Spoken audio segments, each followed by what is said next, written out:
অসম মেঘালয় সীমান্ত তথা পশ্চিম কাৰ্বি আংলং এলেকাত বনদস্যুৰ দপদপনি নিশা দুৰ্বৃত্তই কাটি তহিলং কৰিছে মূল্যৱান গছ শুকুৰবাৰে নিশা হঠাৎ বন মাফিয়াৰ বিৰুদ্ধে চলিল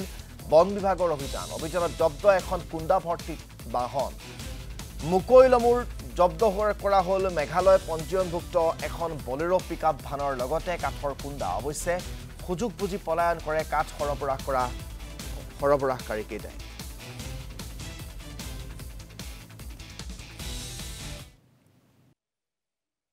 ৰাতি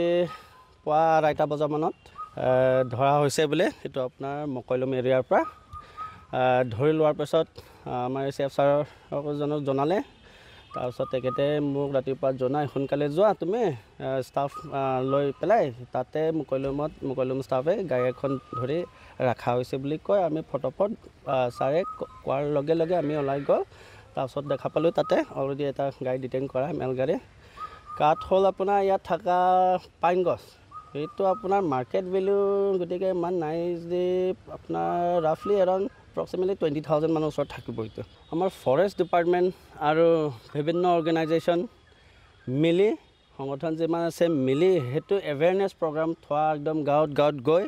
এইটো বহুত দৰকাৰ